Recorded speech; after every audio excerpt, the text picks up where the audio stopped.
काँग्रेसचे वरिष्ठ नेते डॉक्टर नितीन राऊत सर आपल्यासोबत आहे। काल पुण्यामध्ये जो प्रकार घडला, एक आंदोलन सुरू होतं आणि आंदोलनात जे आहे ते काँग्रेसचा कार्यकर्ता जखमी झाला।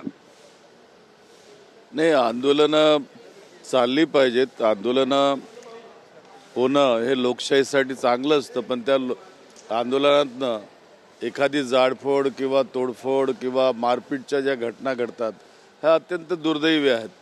आणि त्यामध्ये महाराष्ट्रासारख्या पुरोगामी राज्यामध्ये आज जर भारतीय जनता पक्षाकडनं काँग्रेस पक्षाच्या कार्यकर्त्यावर दगडफेक करून जर त्याला मारलं जात असेल तर निश्चितपणे निषेधार्ह आहे।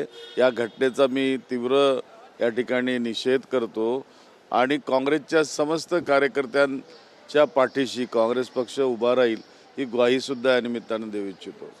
राज्यभर आंदोलन झाले, आज काँग्रेसचं काही ठिकाणी आंदोलन होण्याची शक्यता आहे। हर्षवर्धन सपकाळ यांचं जे वक्तव्य आहे छत्रपती शिवाजी महाराजांची तुलना टिपू सुलतान यांच्याशी केल्याबद्दल एक लक्षात घ्या की ते त्याबद्दल तर ते स्वतःच या ठिकाणी सांगतील। मी काही फारसं बोलणं योग्य ठरणार नाही। ते आमच्या पक्षाचे सन्माननीय अध्यक्ष आहे। मला एवढं माहिती आहे की महाराष्ट्र राज्याने या देशाला पुरोगामित्व दिलेलं आहे। फुले शाहू आंबेडकरांचं राज्य आपण या ठिकाणी म्हणतो। कोणत्याही प्रकारची कट्टरता या राज्याने कधीही खपवून घेतलेली नाही आणि याच्या पुढे सुद्धा खपवून घेणार नाही।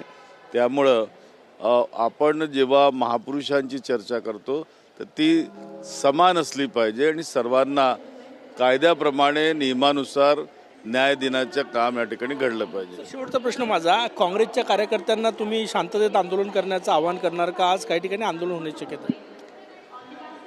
नाही, काँग्रेसचे कार्यकर्ते नेहमीच आक्रमक जरी असले तरी त्यांची आंदोलनं ही लोकशाहीला पूरक राहिली आहेत, शांततेने राहिलेली आहेत। आताही यापुढची जी आंदोलनं होतील त्यांनी त्याच पद्धतीने ते करतील ही अपेक्षा मला आहे।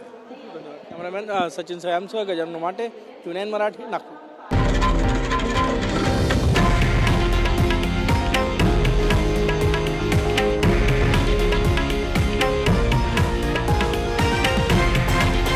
हे आहे देशातील नंबर 1 न्यूज नेटवर्क आणि आपण पाहत आहात TV9 मराठी, एकमेव।